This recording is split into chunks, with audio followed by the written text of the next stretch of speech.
शक्ति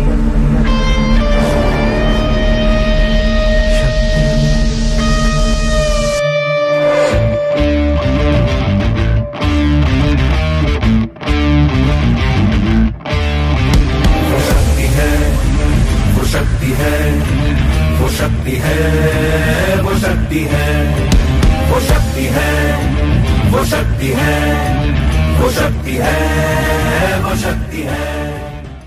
नमस्कार, मी सुमित. आपण बघताय media world news network Pune. खरं तर आजपासून स्त्री शक्तीचा जागर म्हणजेच नवरात्रीचा उत्सव आपण चालू करतोय. पण आज आपण पाहायला गेलो तर आजची नारी कुठतरी दुर्गेचं अवतरण या ठिकाणी बघायला पडलं. अशाच काही स्त्री शक्तीमध्ये आज आपल्यासोबत याच विषयावर चर्चा करण्यासाठी पुण्यातील प्रसिद्ध वास्तू विशारद भाग्यश्री राजीव ओरसे मॅडम आपल्यासोबत आहेत. ताई, तुमचं आमच्या आजच्या भागामध्ये मी सहर्ष स्वागत करतो. आणि पहिला प्रश्न तुम्हाला हाच विचारतो की आता आपण नवदुर्गेची आराधना करतोय, स्त्री शक्तीचा जागर करतोय.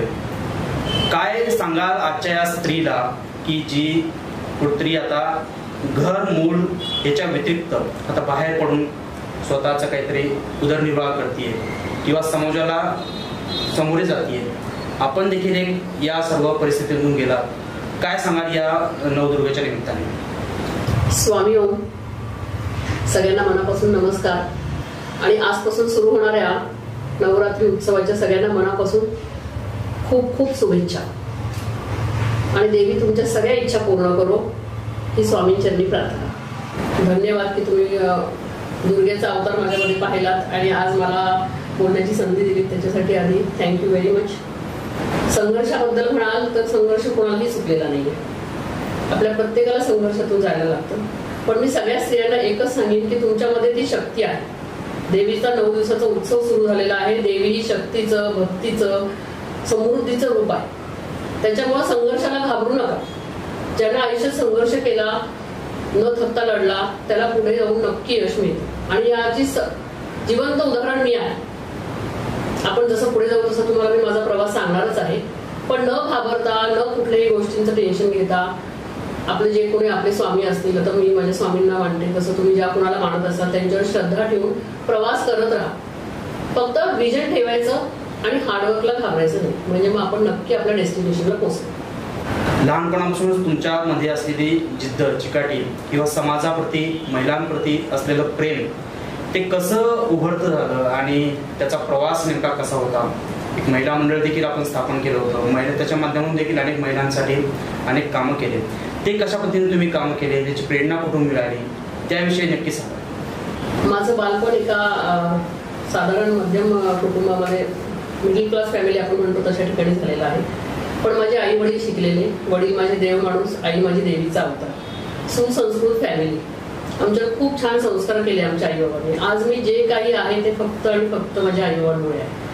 आणि काय असतं, आपल्याला एक वारसा मिळतो ना, म्हणजे आपले आजी आजोबा असतात.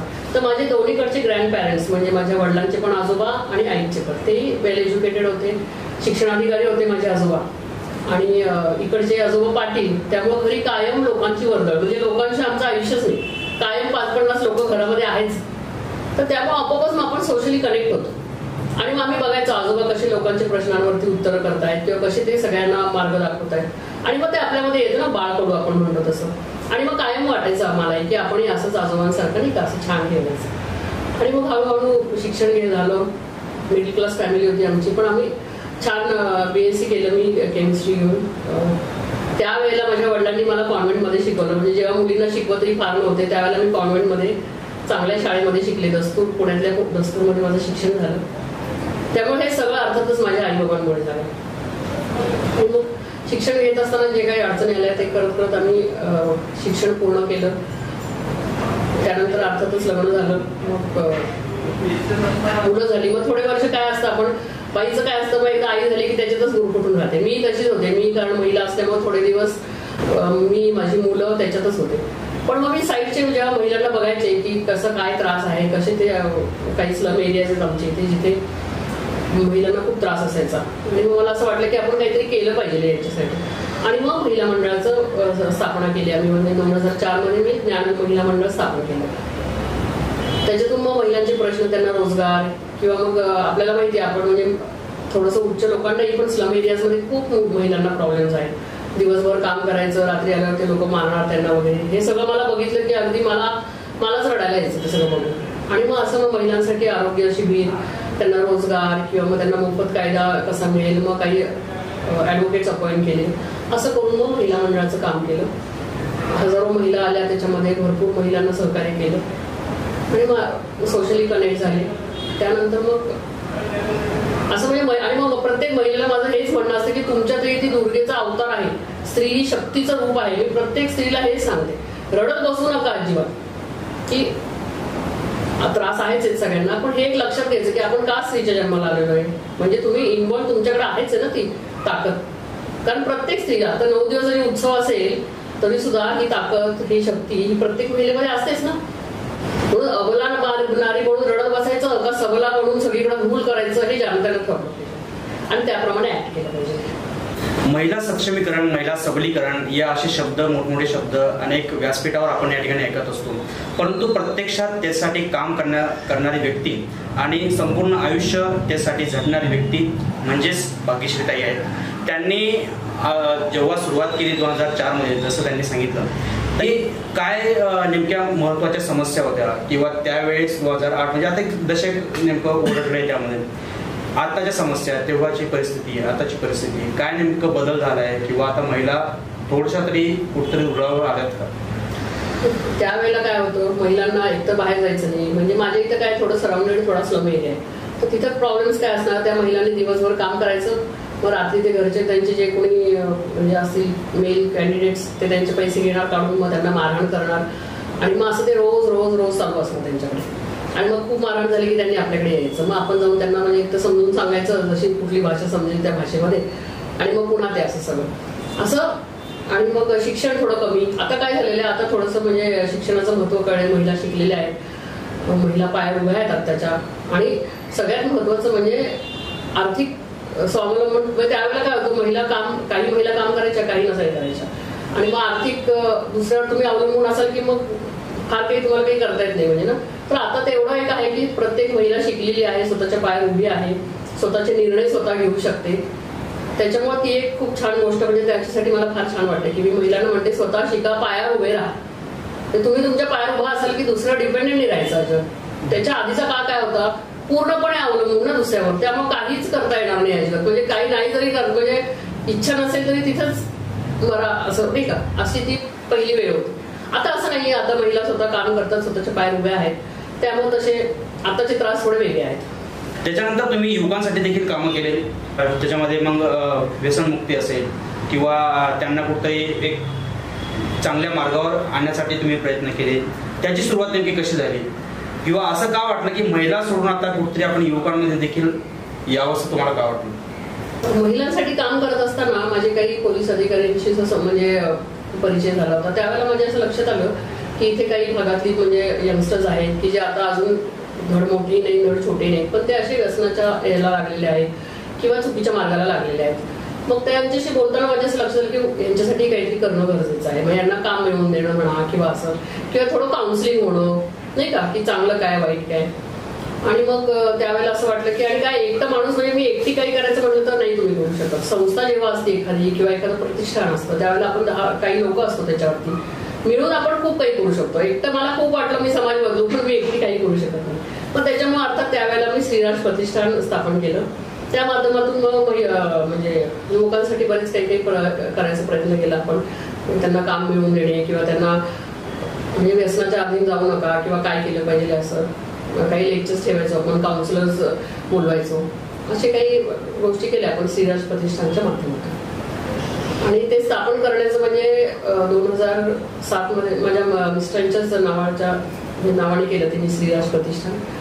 तेही खूप सोशल होते, खूप ऍक्टिव्ह होते, त्यांचं समाजामध्ये खूप छान नाव होतं आणि त्यांचं नाव कायम राहावं असं मला कायम वाटत होतं. त्याच्यामुळे मग त्यांच्या नावाने मी ते त्यांच्या स्मरणार्थच प्रतिष्ठान फॉर्म केलं. त्या प्रतिष्ठानची आपण या ठिकाणी चर्चा करत आहोत. ज्या प्रतिष्ठानाविषयी बोलत आहोत ते श्रीराज प्रतिष्ठान. म्हणजे ताईंच्या मिस्टरांचं नाव राजू असं होतं आणि त्यांच्याच नावाने हे प्रतिष्ठान चालू केलं होतं. खरं तर जो आपल्या पाठीमागं खंबीरपणे उभा असतो किंवा ज्याची भक्कम साथ आपल्या आयुष्यामध्ये पुढे जाण्यामध्ये जडणघडणीमध्ये असते, अशी ही साथ कुठतरी सुटल्यानंतर, तो धागा कुठतरी तुटल्यानंतर पुन्हा तो जोडणं आणि पुन्हा त्याच जोमाने काम करण्याची उमेद या ठिकाणी मिळणं, हे देखील खूप मोठं खरं तर धाडस ताई तुमचं या ठिकाणी मानावं लागेल. एकंदरीत ते 5-6 महिन्याचा पिरियड तो एकंदरीत कसा गेला? तुम्हाला वाटलं की आता कुठतरी संपलंय किंवा नव्याने सुरुवात होऊ शकेल का? काय सांगाल त्याविषयी? खूप म्हणजे आठवणी फार आहेत सगळ्या.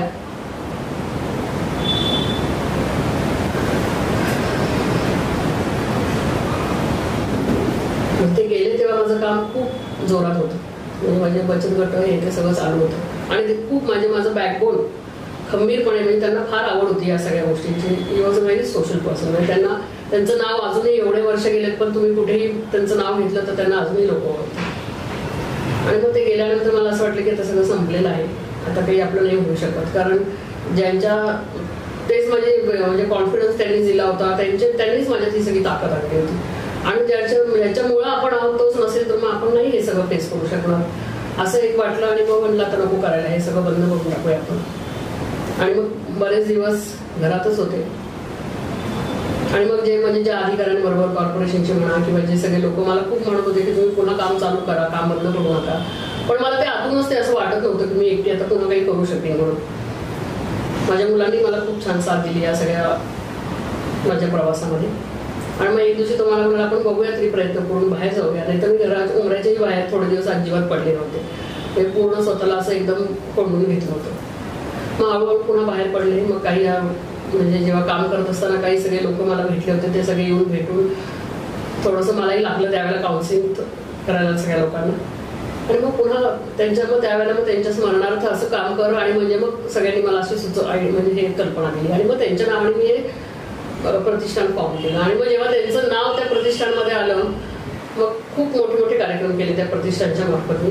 आणि त्यांचं नाव व्हावं म्हणून मी अगदी म्हणजे नाही का मग पुन्हा त्याच 110% एफर्ट्स टाकून पुन्हा त्या प्रतिष्ठानासाठी काम करायला सुरुवात केली. पण तो मधला काळ होता तो फार म्हणजे आता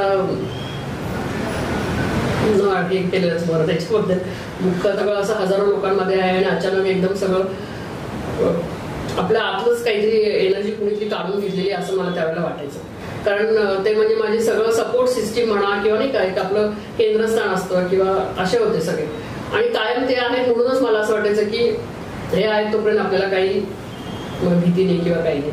आणि ते गेल्यानंतर असं वाटायला लागलं मग की आपण आता एकटे कसं काय करणार, हे अख्खं जग एवढं सगळं फेस करायचं. कारण आपण किती पुढारलेले झालो काही झालो तरी एकट्या महिलेला जगणं अजूनही फार अवघड आहे. आणि मग त्या सगळ्या गोष्टी मलाही फेस करायला लागल्या. कारण मी काही ऑड मॅन आउट नाही किंवा मी काही फार वेगळी नाहीये.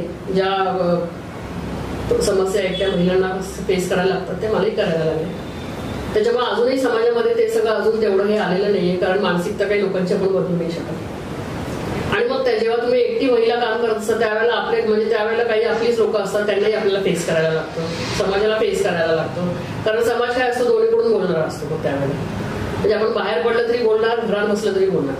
पण मग ते अर्थात ते सगळं सहन करत करत करत पण आय एम व्हेरी थँकफुल ज्या लोकांनी मला त्यावेळेला नावं ठेवली, त्यावेळेला मला सगळ्यांनी केलं ना, त्या सगळ्यांनी आज मला एकदम खंबीर, अजूनही खंबीर बनवलेलं आहे. त्यामुळे ज्यांनी मला त्यावेळेला माझ्याबद्दल काहीही केलं असेल त्या सगळ्यांचे अगदी मनापासून धन्यवाद. खरं तर अशा परिस्थितीतून बाहेर येणं हे खूप मोठं धाडस ताईंचं होतं. आणि अनेकांना असं वाटतं की माझ्याच आयुष्यात काहीतरी प्रॉब्लेम आहे का किंवा मला हे एपिसोड बनवण्याचं कारणच हे आहे की अशा महिला किंवा या नवदुर्गाच्या माध्यमातून आपण 9 दिवस ज्या विविध महिलांना या ठिकाणी भेटणार आहोत, त्यांच्या आयुष्याची जडणघडण या ठिकाणी समजून घेणार आहोत. अशीच महिला जी तुम्हाला खरंच प्रेरणा देऊ शकेल अशाच महिलांच्या आपण या ठिकाणी मुलाखती घेतोय. आणि ताईंचा जो प्रवास आहे तो खरंच अनेकांना प्रेरणा देऊ शकतो. ही एक जर्नी होती जिथे स्टॉप झालं आणि पुन्हा एकदा आता नव्याने सुरुवात तुम्ही या ठिकाणी केली होती. आज आता भाग्यश्री ताई नेमके काय करताय? बघा असं वाटलं की आता आपण वास्तूविषयी काम करावं. त्या प्रवासाचं म्हणाल तर मला तसं पहिल्यापासूनच आमच्याकडे घरी आध्यात्मिक वातावरण आहे आणि लहानपणापासूनच मला ह्या सगळ्या गोष्टींची आवड होती. म्हणजे मी जेव्हा शाळेत होते त्यावेळेला, म्हणजे मी दस्तूरला होते मी म्हणल्याप्रमाणे, तर त्यावेळेला मुली नॅन्सी ड्रू वगैरे किंवा सिंड्रेला हे सगळं वाचायचे. लायब्ररीत जायला लागायचं ना कारण. तर तिथं गेल्यानंतर मला वाटतं 6 किंवा 5-6 मध्ये असेल त्यावेळेला मला चेरोचं एक पुस्तक तिथे भेटलं होतं. त्याला कोणी हाती लावला नव्हता. म्हणजे मी रोज मला असं वाटायचं मलाच मिळावं ते वाचायला, कोणी त्याला बघायचं नाही. पण मी ते आपोआपच मिळालं आणि मी ते वाचायचे. त्यातलं काही कळत नव्हतं कारण ती लावायच नाही होतं, पण मला ते अट्रॅक्ट करायचं. आणि मग असंच थोडेसे पैसे साठले की ते आपल्या आपाबावन चौकामध्ये ते छोटे छोटे नाही का आपले सेकंड हँड पुस्तकं, कारण आपल्याकडे त्यावेळेला काही ते रस्त्यावर बसतात त्याच्यातून ते आणायचं भाग्य हे ते सगळं आणि वाचायचं नुसतं वाचायचं. किंवा मग कुणी म्हणजे कुठलं घर बांधलं कुणी किंवा काय केलं की त्याचे नोट्स काय आहेत किंवा कसं सगळं असं शास्त्रोक्त काही नाही पण नुसतंच आपलं. कारण मी हे सगळे महिलांचे प्रश्न सोडवत होते, सगळं करत होते, तेव्हा मला यश तर खूप मिळालं किंवा माझं नाव झालं, सगळं झालं. पण मला आतून काही ते हे नव्हतं की अजून काहीतरी केलं पाहिजे, की समाजामध्ये इतकं सगळं आपण प्रत्येक ठिकाणी काही कुठल्या महिलेसाठी जाऊन फाईट नाही करू शकत. पण मग हे का त्रास आहेत, का आहे. आणि मग माझ्या बहिणी मला, म्हणजे माझी धाकटी बहीण आहे, ती मला एकदा म्हणाली की हे सगळं आवडतं तर ह्याचं शास्त्रोक्त ज्ञान घे ना, चांगला अभ्यास ते हे कर. तर म्हणलं हे असं कुठं मिळेल बरं. आणि नेमकं त्यावेळेला एक ऍड आली होती आमच्या सरांची पेपरला. मग आम्ही जाऊन चौकशी केली, पण तो कोर्स होता मराठीमध्ये, शिक्षण माझं झालं सगळं इंग्लिशमध्ये. तर म्हणलं हे काय आपल्या डोक्याच्या पलीकडचं, म्हणजे एवढ्या पण आपण हुशार नाही की डायरेक्ट इंग्लिशमधून आपण डायरेक्ट मराठीमध्ये, ते पण शास्त्र म्हणलं तर शब्द वगैरे. पण मग ते त्यांना रिक्वेस्ट केली द्याल का तुम्ही सगळं असं इंग्लिश नोट्स वगैरे, पण त्यावेळेला नाही आमच्याकडे मराठीमध्येच आहे. पण मग केलं सगळं, मग बेसिक केलं, ऍडव्हान्स केलं, असं करत करत. आणि मग असं लक्षात आलं की ह्या ज्या एनर्जीज आहेत, म्हणजे आपण सगळं करतोय, आपल्याला प्रत्येकाला वाटतं ना आयुष्यामध्ये सुख समाधान, पैसा असावा, समृद्धी असावी, आणि आपण सगळे त्यासाठी प्रयत्नही करतो. असं काही नाही की म्हणजे नुसतं वाटतंय आणि आपण करत नाही. प्रत्येक जण आपण हार्ड वर्क करतो, एफर्ट्स घेतो. पण काही लोकांना ते यश मिळत नाही किंवा आलेला पैसा टिकत नाही किंवा मग घरात कायम क्लेश, कलह. मग जसं वास्तुशास्त्राचा अभ्यास करायला लागले तेव्हा कळायला लागलं की ह्या एनर्जीज असतात आणि जर तुम्ही त्या बॅलन्स केल्या नाही तर मग त्याचे त्रास आपल्याला होऊ शकतात. आणि मग ते कसे वगैरे हे सगळं पुढे जाऊन अभ्यास केला. आणि मग हळूहळू ते आवडायला लागलं. म्हणजे पहिल्यापासून आवड होतीच, पण तो अभ्यासही आवडायला लागला. ते सगळे म्हणजे नैऋत्य आणि काय हे सगळे शब्दही मला पूर्वी असं वाटायचं बापरे नैऋत्य हे लिहायलाच किती अवघड आहे, आपण लिहिणार कसं, वाचणार कसं, असं त्यावेळेला वाटायचं. पण मग आता सगळं मग त्या सगळ्या असं सोपं वाटायला लागलं. जसं अभ्यास केलं की अर्थात सगळं सोपं वाटतं. आणि मग हळूहळू मग आपल्याला असाइनमेंट येतात. तर ते बेसिकचं पहिल्या असाइनमेंटसाठी पहिलं जी व्हिजिट केली मी, त्या लोकांनाही इतका छान, म्हणजे काही फार काही म्हणजे केलं नाही काही नाही, पण गेल्यानंतरच खूप छान वाटलं.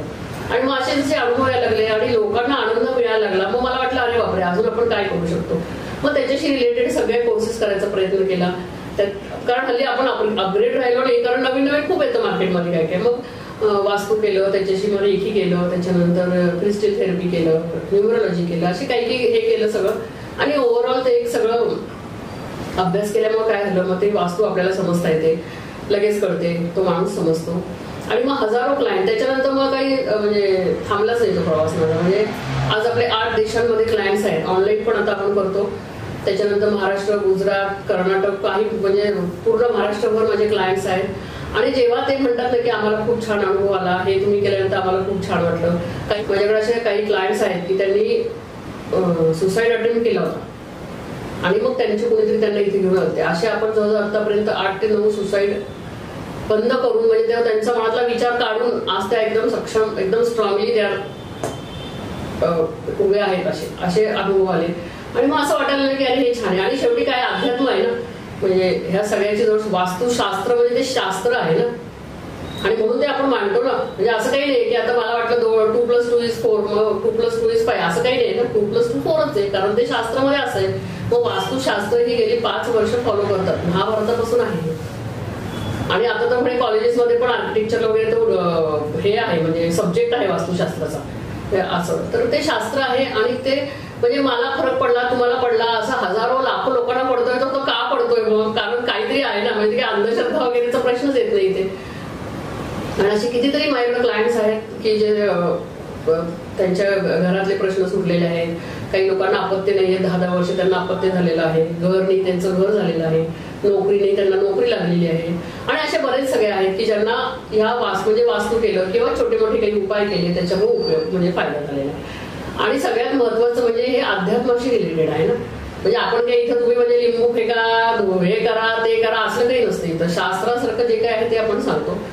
आणि मग पुन्हा स्वामींची काय म्हणजे अर्थात ह्या सगळ्यासाठी म्हणजे आम्ही एक मेडिएटर आहे, मी सांगते किंवा काय असं अजिबात नाही. मी किती अभ्यास केला काही केलं तरी स्वामींच्या कृपेशिवाय काहीही शक्य नाहीये.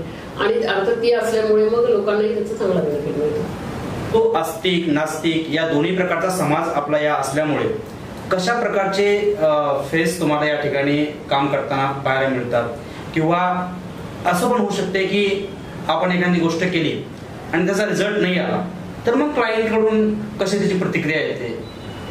असं तर आजपर्यंत झालेलं नाही. स्वामींच्या कृपेने आजपर्यंत माझ्या कुठल्याही क्लायंटचा असं मला फोन आलेला नाही.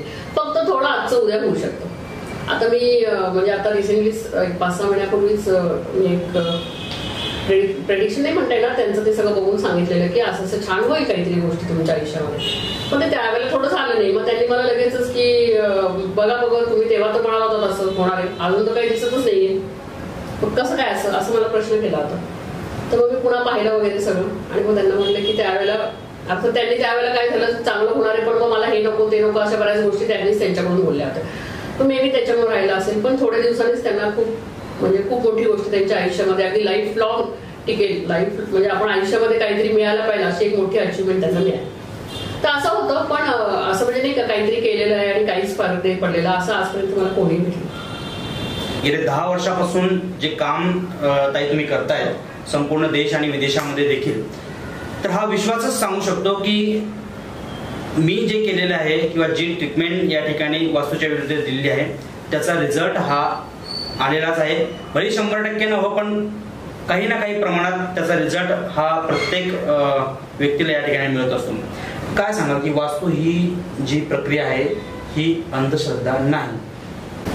अंधश्रद्धा तर नाहीये. आता हे बघा, वास्तूचे आपण आता 8 दिशा असतात नाही का. 8 दिशांमध्ये तुम्ही आता समजा आग्नेय आहे कोपरामध्ये, आग्नेयमध्ये तुम्ही अग्नीमध्ये काय, अग्नीमध्ये नावावरूनच समजतं अग्नी आहे, तर तुम्ही तिथं पाणी ठेवलं तर अँटी एलिमेंट आलं की नाही.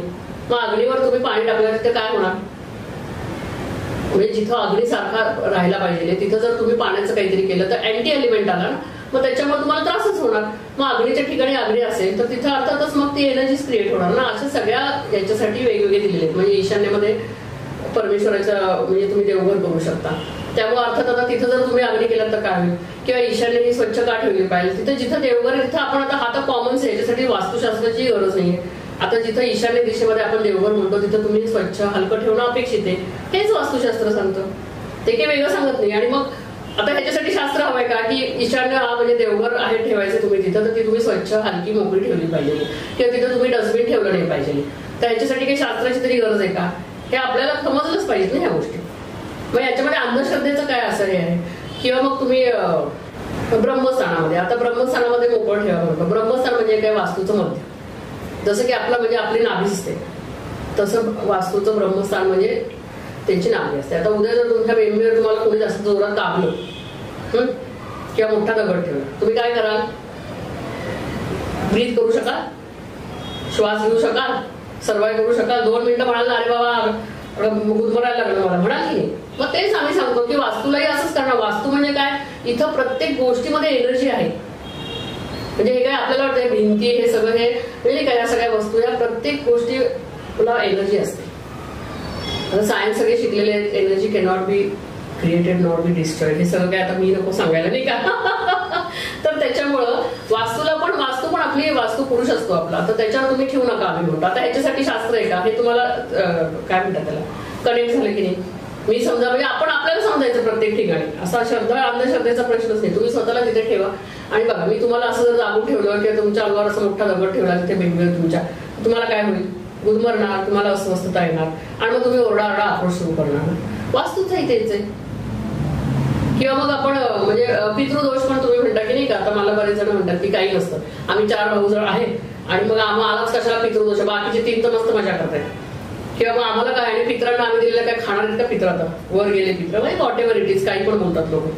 जर तुम्ही कामावरून आलात, तुमच्या मुलाला काय नाव आहे त्याने हाक मारली की म्हणजे काय करतोय किंवा पाणी दे बाळा किंवा काहीतरी, आणि त्याला मोबाईलच करत बसला असं नाही का, स्क्रोलिंग करत, बघितलंही नाही वर तुमच्याकडे, तुम्ही काय कराल, तुम्ही काय अरे बाबा मी याच्यासाठी एवढं सगळं करतोय, मी खटापट दिवसभर काम करून आलोय, मी ह्याला माझ्याकडे तोंडवर करूनही बघायला वेळ नाहीये. तुम्ही बायकोला काय म्हणाल, त्याच्या आईला काय म्हणाल, ह्याचं सगळे लाड बंद करू द्या बसून, ह्याला जरा रिचार्जला काय लागतं काय करायला लागतं हे करू दे म्हणाल की. आणि मग तो काय म्हणतो, अरे हे घ्या तुम्ही दमून आलेत काय, हे घ्या पाणी घ्या, माझं हे सगळं बंद करू नका. मग आपले पित्र म्हणजे कोण असतात? आपण काय वरून आलोय का सगळे? आपल्याला इथे येण्यासाठी म्हणजे प्रत्येकाचं कोणीतरी आहे ना वरवर, आई वडील आजी आजोबा सगळे. तर तुम्हाला काय फक्त त्यांच्याबद्दल आभार म्हणजे, आणि त्यांना काय तुम्ही रोज ताटवाडा असंही काही नाहीये, पण तुम्ही लक्षात घ्या ना त्यांनी तुमच्यासाठी काय केलेलं आहे. खूप तुम्हाला ताजमहल वगैरे नसेल दिला त्यांनी, पण काहीतरी दिलेलं आहे, जन्म दिलेला, आज तुम्ही त्यांच्यामुळे आहात इथे. You should be grateful. या सर्व काम करत असताना कुठतरी कुटुंबाची देखील आपल्याला साथ हवी असते. जशी पतींची तुम्हाला या ठिकाणी साथ होती, तशीच मुलांची देखील खंबीर साथ तुमच्या पाठीमागे होती. आणि हे सर्व करत असताना त्यांचं देखील आयुष्य, त्यांचं देखील संगोपन हे सर्व आपल्याला बघावं लागलं. आता सध्या कौटुंबिक परिस्थिती कशी आहे किंवा मुलं काय करतायत त्याविषयी नेमकं काय सांगा? माझ्या मुलांनी मला खूप साथ दिली. म्हणजे इथून म्हणजे माझ्या मिस्टरांनंतरचं माझं जगण्याचं कारणच ते होते. म्हणजे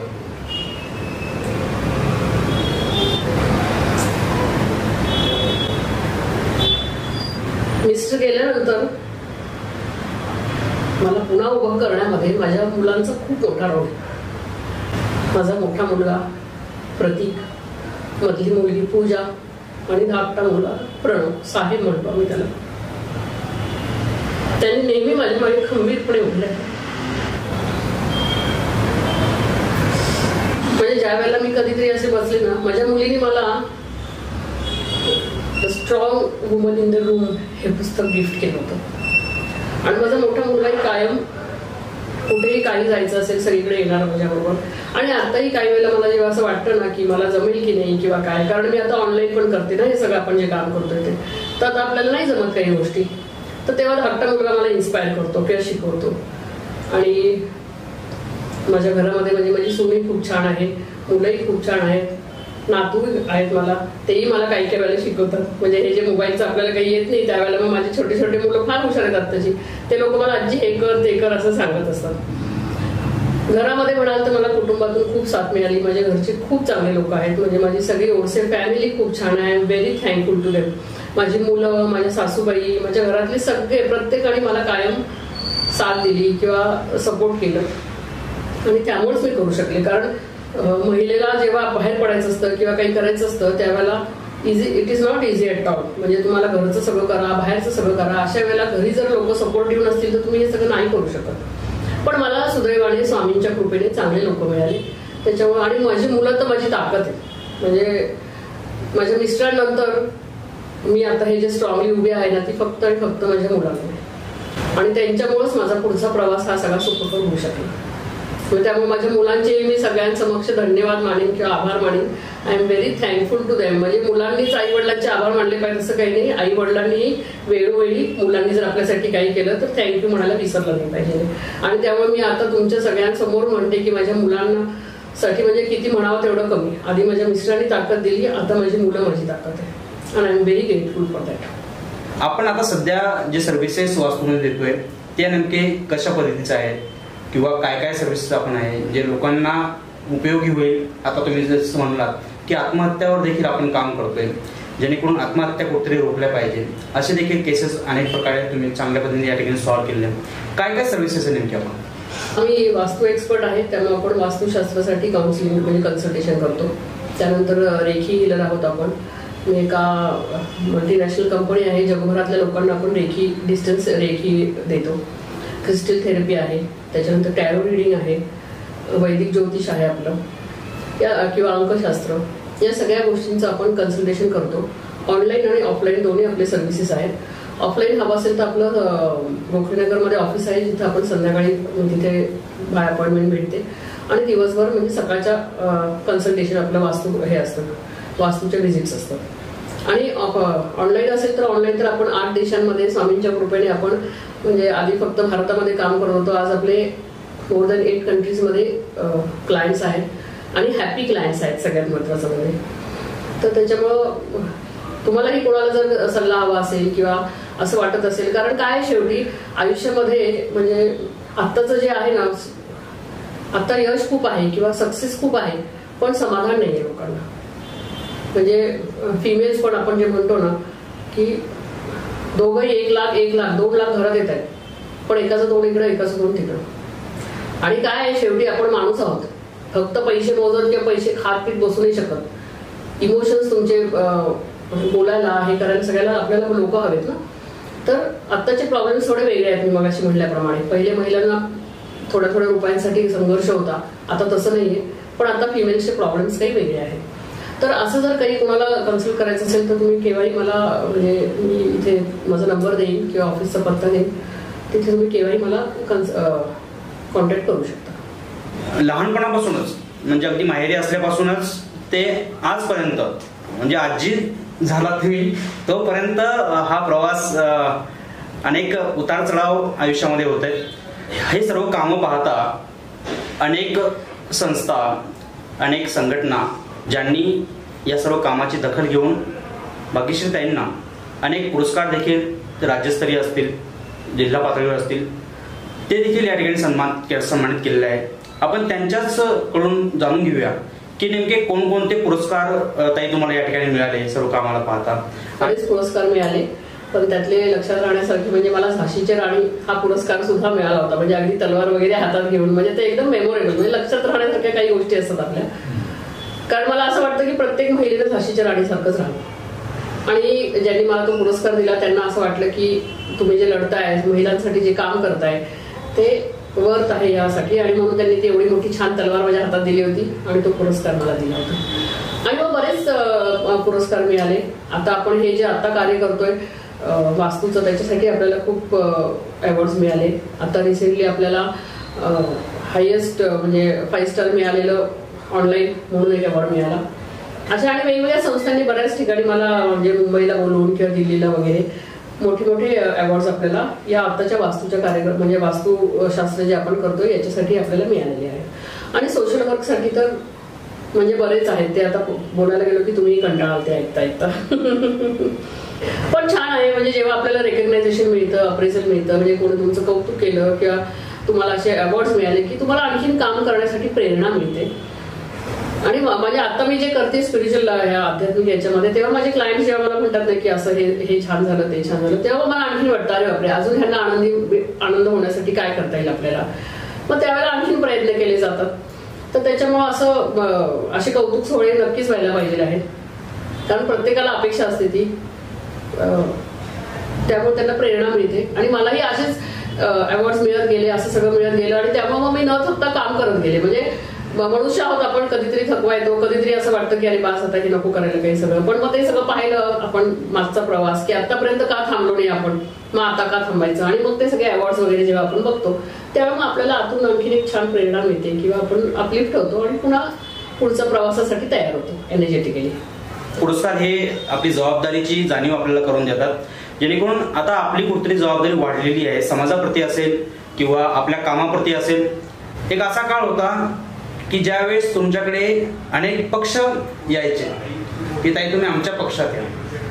ताईविषयी सांगायचं म्हटलं तर आज ताईकडे असे लोक येत आहेत की ताई आम्ही कोणत्या पक्षात जाऊ किंवा आम्ही आता पुढे राजकारणामध्ये काय करू. काय नेमकी गमतीदार किस्सा आहे ताई त्यावेळेचा किंवा आत्ताचा या क्षेत्रामध्ये गेल्यानंतरचा? मी जेव्हा सोशल वर्क करत होते, आपण सामाजिक कार्य करतो आणि जेव्हा असे काही इव्हेंट्स करतो त्यावेळेला अर्थातच तिथले राजकीय पक्ष लोकल असतात ते का असतं असं सगळं. पण आता जेव्हा मी हे सगळं स्पिरिच्युअल फील्ड मध्ये आलेली आहे ते सगळं मागे टाकत आलेली आहे. म्हणजे आणि एखाद्या वेळेला काय असतं, डेस्टिनी असते. आपण कितीही ठरवलं तरी आपला मार्ग हा त्यांनी आधी ठरवलेला असतो. ते डेस्टाईन असतात सगळ्या गोष्टी, तुम्ही कुठे जाणार. माझा मुलगा नेहमी म्हणतो की हे काय, हे सगळं असं नाही का, तर नोकरी करायची, चांगला अधिकारी व्हायचं वगैरे. अरे म्हटलं सगळे अधिकारी इथे येत असताना आपण कशाला अधिकारी व्हायचे अजून, नाही का. तर त्याच्यामुळं आणि आता असं आहे की आता मग अर्थात ते मग त्यांच्या ह्याच्याप्रमाणे, म्हणजे त्यांचं जे ग्रहांप्रमाणे किंवा ह्याच्याप्रमाणे मग आता लोक येतात की कोणता पक्ष चांगला आहे किंवा उभं राहू की नको, असे प्रश्न घेऊन काही लोक येतात. मग आता असं तेच मज्जा वाटते की ज्या वेळेला तो एक वेळ होता आणि ही एक वेळ आहे आज. पण आपण जे मागतो ते आपल्याला नेहमीच मिळतं असं नाही, पण आपल्यासाठी जे सगळ्यात चांगलं असतं ते स्वामी आपल्याला नेहमी देतात. याच्यावर मात्र माझा 1,00,000% विश्वास आहे. आणि मला म्हणजे मी सगळ्यांना सांगेन की तुमचे सगळ्यांनी म्हणजे श्रद्धा, अंधश्रद्धा या छोट्या मोठ्या गोष्टींमध्ये पडू नका. जो सगळ्यांचा करता करविता आहे ना त्याच्यावर विश्वास ठेवा, श्रद्धा ठेवा तो तुम्हाला प्रत्येक अडचणीतून बाहेर काढणार. आणि मी अगदी म्हणजे लिहून सुद्धा लिहू शकते. इतके अनुभव मी आयुष्यात घेतलेले आहेत की तुमच्या बरोबर स्वामी असतातच. आणि कोणी असं नसो, आपण म्हणतो ह्यानी मदत केली नाही, त्याने मदत केली नाही, आणि ती वेळ खरं गरजेची असते. तेव्हाच आपल्याला कळतं की आपलं कोण आहे, पर्याय कोण आहे किंवा आपलं नाही का. पण या सगळ्या वेळेला तुम्ही कधीही तुम्ही सगळ्यांनी कोणी ऑब्झर्व करा की तुमच्यावर जेव्हा वाईट वेळ आहे आणि आपल्या लोकांनी केलेलं नाही, पण तेव्हा कोण येतं, तेव्हा फक्त आणि फक्त आपले म्हणजे मी आता स्वामींना मानते, तुम्ही ज्या कोणाला म्हणत असाल ते तुम्हाला हेल्प करतातच. कारण माझा नातू आहे ना, मी तुम्हाला म्हणलं तो सगळ्या आता तोही सगळ्यांना बघतो, पण तो मला एक आजी म्हणतो. फक्त आजी म्हणत नाही, एक आजी. कारण त्याला माहिती कुणी काही केलं ना की नुसतं एक आजीला सांगू का, किंवा म्हणजे एक आजी आलं म्हणलं ना तरी लगेच एक आजी का म्हणतो, कारण त्याला असं वाटतं की एक नंबरची आजी. नुसती आजी म्हणत नाही, तुम्हाला एक आजी म्हणतो. तर त्याला सगळे म्हणतात अरे एक आजी का म्हणतो असं, तर एक नंबरची आजी म्हणजे असं आपल्याबद्दल वाटलं पाहिजे. हा आधार जेव्हा आपल्याबद्दल लोकांना वाटतो ना, तेव्हाच लोक तुमच्यावर पेट ठेवतात. आणि स्वामींच्या कृपेने माझे जेवढे लोक आहेत ना आता, जे म्हणजे मी वास्तू भाग्यराजचं कुटुंब म्हणूनच फॅमिलीच त्यांना ट्रीट करते, त्यांना मी क्लायंट वगैरे अजिबात म्हणत नाही, ते माझे कुटुंबातले सदस्य आहेत. त्या प्रत्येकाला हे माहिती आहे की काही अडचण आली की इथे फोन केला की आपल्याला त्याच्यावर मार्ग मिळणार. आणि प्रत्येक वेळेला काही तुम्ही हे घ्या ते घ्या, इथे काही आपण दुकान मांडून बसलेलो नाहीये कशाचे. अनेकच ताईंविषयी गोष्टी करायला गेलं तर, चर्चा करायला गेली, त्यांच्या अनुभव आपण ऐकायला गेलं तर आपला हा एपिसोड आणि तुम्हाला बघायला कदाचित कंटाळा येईल. त्यामुळे आपण काहीतरी मोजक्या गोष्टी ज्या तुम्हाला देखील प्रेरणा देऊ शकतात अशाच या गोष्टींना या ठिकाणी उजाळा देण्यासाठी आपण भाग्यश्री ताईंसोबत या ठिकाणी चर्चा केली. एक शेवटचा प्रश्न ताई, तमाम महिलांसाठी या नवदुर्गाच्या उत्सवानिमित्त काय संदेश द्याल? एक असा चांगला गुण जो भाग्यश्री ताईंचा सर्वांनी घ्यावा, किंवा आयुष्यातला एखादा काही अवगुण असेल तो सगळ्यांनी सोडावा, काय सांग? राग, छोट्या छोट्या गोष्टींवर चिडणं हे माझ्यातही होतं, पण हे हळूहळू मी ओव्हरकम केलं. तर तसंच सगळ्या महिलांनी करावं. आणि गुण काय घ्यायचा तर माझा म्हणणार नाही मी, पण सगळ्यांनी त्यांच्यामध्ये हा गुण आणायला पाहिजे की कोणी तुमच्यावर विश्वास ठेवू नाही ठेवू, तुम्ही स्वतःवर विश्वास ठेवा. आणि तुम्हाला जे स्वप्न आहे तुमचं ते एक डेस्टिनेशन ठरवा की मला इकडे जायचं, आणि त्या प्रवास चालू ठेवा. यश मिळो नाही मिळो, कोणी विश्वास ठेवो नाही ठेवो, स्वतः म्हणजे आपल्या स्वतःवरचा विश्वास अजिबात ठेवून द्यायचा नाही. किती स्ट्रगल करायला लागू दे, एक दिवशी यशच म्हणजे इतकं मनापासून मागायचं की परमेश्वराने विचारलं पाहिजे काय पाहिजे घे, पण ते म्हणजे जेव्हा मागतात त्याच्यासाठीचे जे कष्ट आहेत, ज्या गोष्टी आहेत तेही करायच्या आणि सातत्य ठेवायचं.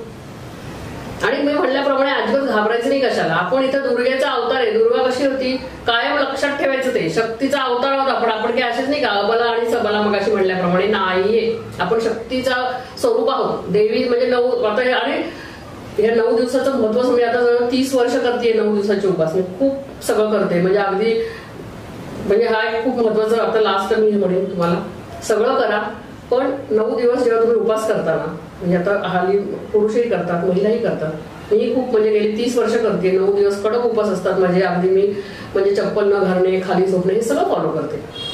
पण सगळ्यांसाठीच मी म्हणेन की जेव्हा तुम्ही हे उपास करता, हे सगळं करता, त्यावेळेला तुमच्या घरात जी तुमची आई आहे, बहीण आहे, बायको आहे, मुलगी आहे, किंवा तुमची हाऊस हेल्प आहे, किंवा तुम्ही जिथं काम करताय तुमची म्हणजे जे कोणी कलिग असेल, त्या सगळ्या महिलांचा आदर करा. महिलांचा आदर कराल तरच तुम्हाला हे सगळं, नाही तर 9 दिवस नुसता उपास करून काही देवी पावणार नाही. त्याच्यामुळं आधी घरातली आई बहीण कोण असेल फिमेल्स, त्या सगळ्या महिलांचा आदर करा. आणि महिलांनी महिलांचा आदर करा. अर्थात कारण महिलांनी उपास करतात, महिलाही बरेचदा अनादर करू शकतात, तर महिलांनीही आणि पुरुषांनी या 9 दिवसामध्ये महिलांचा आदर करणं अपेक्षित आहे. खरं तर नेहमीच केलं पाहिजे, आणखी छान. पण असं जर तुम्ही 9 दिवस उपास वगैरे करणार असाल तर तेव्हा केला पाहिजे. आणि विश्वास ठेवायचा. आणि आपण शक्ती आहोत ना, तर शक्तीसारखंच राहायचं. रडायचं, थोड्या अडचणी येणार. माझ्या आयुष्यात कितीतरी वेळा रडायला लागलं मला, पण ते थोड्या वेळासाठी रडून मग पुन्हा नॉर्मलला यायचं. कारण थांबणत नाही ना, आपण दुःखी आहोत किंवा सुखी आहोत, doesn't matter, show must go on. प्रवास तर आपल्याला करायलाच लागतो, मग तो रडत करायचा का हसत करायचा हे आपलं आपण ठरवायचं. त्यामुळे स्वतःवर विश्वास ठेवा आणि दुर्गेचा अवतार आपल्यात आहे असं जगायचं. प्रवास हा आपल्याला करायचाच आहे. तो प्रवास कसा असावा यासाठीच या ठिकाणी प्रेरणा देणाऱ्या आजच्या आपल्या एपिसोडमध्ये पाहुणे म्हणून आल्या होतात त्या भाग्यश्री राजू ओरसे. ज्यांनी आपल्या संपूर्ण प्रवासामध्ये या ठिकाणी अनेक गोष्टींना या ठिकाणी हात घातला. त्यामध्ये त्यांचा प्रवासामध्ये त्यांचे सुरुवातीचं आयुष्य असेल, महिलांसाठी केलेलं काम असेल, सामाजिकमध्ये त्यांनी युवकांना नशामुक्ती किंवा त्यांना रोजगाराकडे एक चांगल्या मार्गावर आणण्यासाठी प्रयत्न, मिस्टरांच्या निधनानंतर कुठतरी खचून न जाता पुन्हा उभार घेऊन समाजामध्ये काम करणे, अशा अनेक गोष्टी त्यांच्याकडून आपल्याला प्रेरणा देणार आहेत. सोबतच कुटुंबासोबत देखील जी नाळ आपली असते ती कशी जपावी, मुलांसोबत आपला संपूर्ण परिवार एकत्र बांधून ठेवणे, ही देखील एक कला आजच्या आयुष्यामध्ये आपण शिकायला पाहिजे. खरं तर ताई, तुमचा हा संपूर्ण प्रवास आमच्यासह अनेक महिलांना प्रेरणा देऊ शकतो आणि देणार आहे. तुम्ही आजच्या या एपिसोडमध्ये सहभागी झालात, तुमचा सर्व जीवन प्रवास आमच्यापर्यंत पोहोचवला, त्याबद्दल मीडिया वर्ल्ड न्यूज आणि श्रेयस एज्युकेशन फाउंडेशन यांच्यातर्फे आम्ही तुमचे खूप खूप आभार मानतो. धन्यवाद. थँक्यू. सगळ्यांना नवरात्रीच्या खूप खूप शुभेच्छा. तुम्ही माझ्याकडून हे सगळं पेशन्स ठेवून ऐकलं त्याच्यासाठी खूप खूप थँक्यू व्हेरी मच.